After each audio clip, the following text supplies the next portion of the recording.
lot. All right, the Indianapolis Colts, Reagan. Last season, 9-8. We're in it till the final week, potential wild card berth, or to win the division. The Colts have an 8.5 win total this year. Not a lot of key losses. I mean, they lost Gardner Minshew and Zach Moss. Key adds Raekwon Davis, Joe Flacco, kind of running the band back with Shane Steichen leading the charge. Anthony Richardson being back and healthy. How will he look after only playing 4 games last year, but showing a ton of upside? Reagan, where do you have the Colts? You mentioned earlier tied for last. I'm assuming that means 7-10. That does. You're a smart man. Way to use context clues. Math.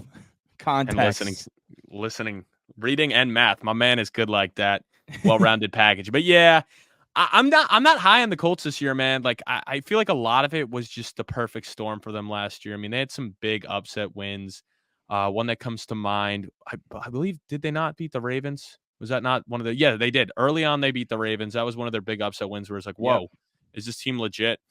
I mean, I'm not going to knock Anthony Richardson because he was injured, but I'm not fully buying into it. I mean, you would think he would be better than Gardner Minshew, but for me to sit here and be like, this team getting Anthony Richardson back, like, we really don't know much about him. Like, he could come out and be like a Will Levis and Bryce Young because, honestly, in a sense, he redshirted his rookie year. I mean, it's not like, oh, can he take that year 2 jump? There's not a big sample size on him. So that could play into that could also play out well because there's not a lot of tape on him. A lot of people don't know what to expect. Obviously, his legs, he was crazy with them last year. Yep. I mean, Jonathan Taylor is still a big question mark. I mean, he finally got paid, but over the past 2 years with all this contract bullshit and the injuries, he hasn't looked like the MVP self he was when he went for over 1,800 rushing yards in 2021. So, I mean, if he can return to it, then I feel a little bit more confident. I like the wide receivers. The O-line's solid. I mean, the defense, obviously, Zaire Franklin's the stud, and then you got Buckner and Kwity Paye. I mean, the secondary's not terrible. It's just, I don't know. This team just doesn't have enough X factors for me that I could really see them making a playoff push. Like, I don't know. To me, like, Trevor Lawrence and a CJ Stroud in this division really, like, and it really comes down to believing in the quarterback. And I just don't fully believe in Anthony Richardson. And I'm not hating on him, but until I see it, it's hard for me to put any stock in this team going anywhere. So that's kind of why I had him at 7-10. And, you know, I mean, I do think Shane Steichen's a good coach. He definitely proved that. He was able to bring in a backup quarterback and have him one play away. I mean, whether or not, I mean, that was one of the most criticized play calls, but it hit his running back in the hand on the back shoulder. He catches that. We're looking at the Colts in a different light because they would have been in the playoffs. 100%. 100%. So. I got the Colts winning the division at 10-7. I'm a huge believer in Shane Steichen. Just look what happened with the Eagles offense last year when he left. Like, seriously, if you look at the splits for the Colts offense 2022 to 2023, and then the Eagles 22 to 2023, particularly on the ground, it was crazy. It was crazy. They played the most difficult schedule of run defenses last year and the second most difficult schedule of defenses in totality, according to Sharp. And Moss and Jonathan Taylor still 8. They still performed really well. So Shane Steichen is very good at scheming up ways to get yards. And I believe in Steichen as a coach. I think he's really going to help Anthony Richardson. I agree with you 100%. We haven't seen enough. And when he did play, he was not particularly accurate, especially down the field. Only 59% completion rating. Yeah, 59% completion rate was the second worst in the league before he got hurt. So not ideal. 84 attempts, so. Yeah, but still, I mean, he did show that elite rushing threat. And particularly for fantasy football, I think Richardson's going to be a QB1 if he stays healthy. He was QB4 and QB2 in his first 2 games played. Then had 17 points, 2 rushing touchdowns before leaving that concussion the following week. So the boom is there, 100%. Great for fantasy. Oh, and not sorry to cut you off, but I mean, he could easily be terrible for NFL. I think he could be a Justin Fields. I mean, Justin Fields. Yeah. I don't think anyone was ever being like, "Oh, this guy's good for the NFL." Like, he showed flashes, but I don't think anyone was sitting there and being like, "Yo, like, this guy is good for the NFL." Like, he was great for fantasy, like, especially that one year where he won people championships and he ended, I think, as like a top 5 quarterback. But he was terrible for NFL standards. So I think regardless of Richardson, the rushing ability puts him he's a top 12 quarterback with top 5. Even he could be the number 1 fantasy quarterback, to be honest. If he puts it all together. And the team could still go 7-10. And I would they could miss the playoffs and look terrible all year, and he could still be healthy and be the number 1 fantasy quarterback.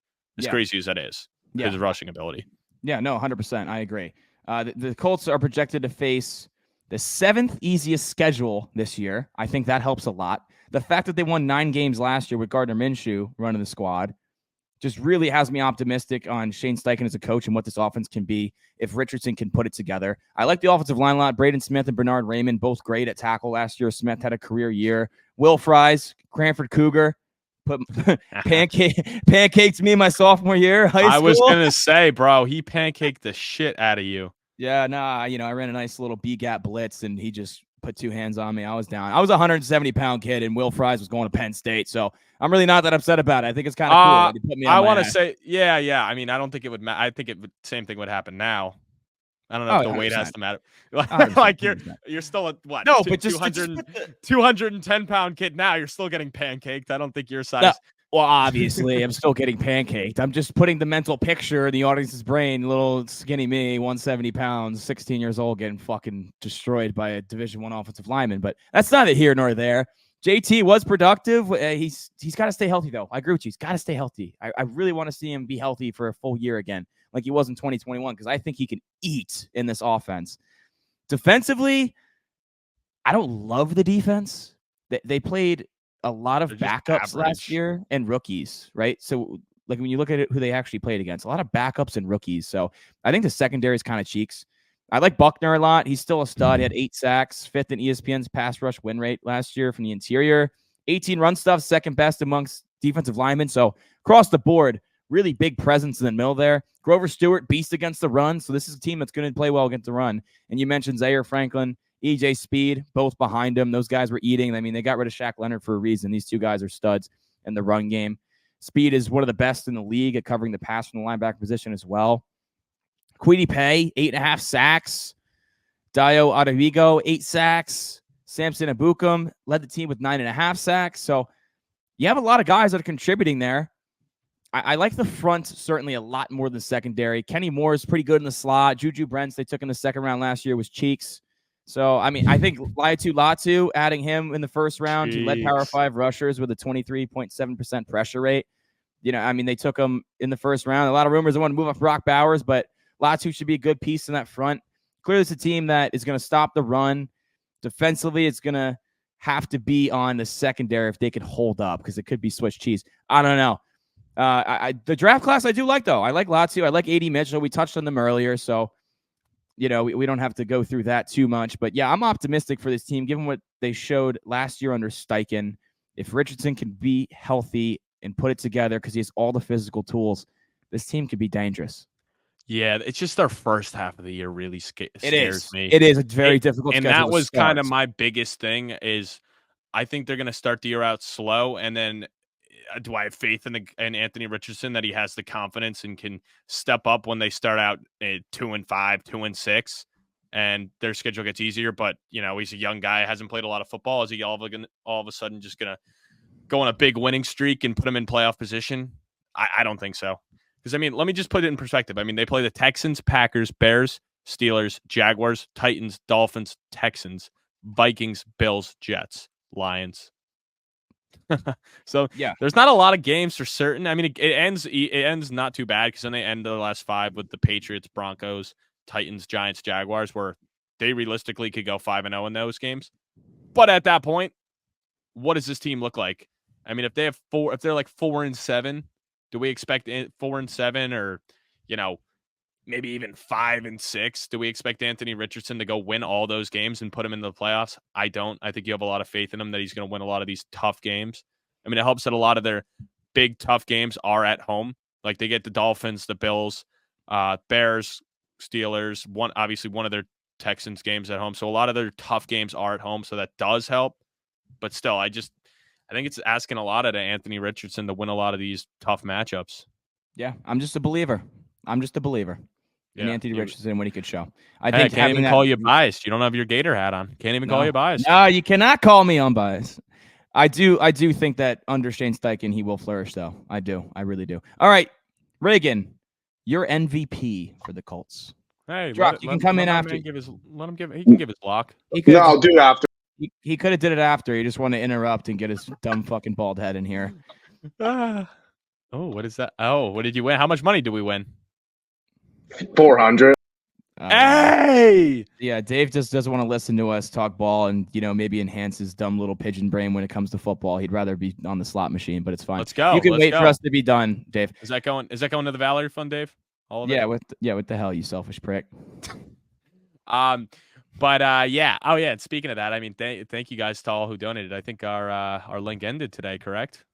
August 9th. Is that today? No, it ends tomorrow. It ends tomorrow. So you still have one more chance if you're listening to it, or obviously you can go out on your own. But hey, we were able to raise 2.5K, so that's pretty freaking cool. Pretty freaking cool, boys. All right, 2.9K now, Drock. Thank you. Yeah, thanks, Drock. MVP, Reagan. Yeah. So my MVP for this team, I don't know, because I want to say it might just be Shane Steichen, man. It might just be the fact that I love it.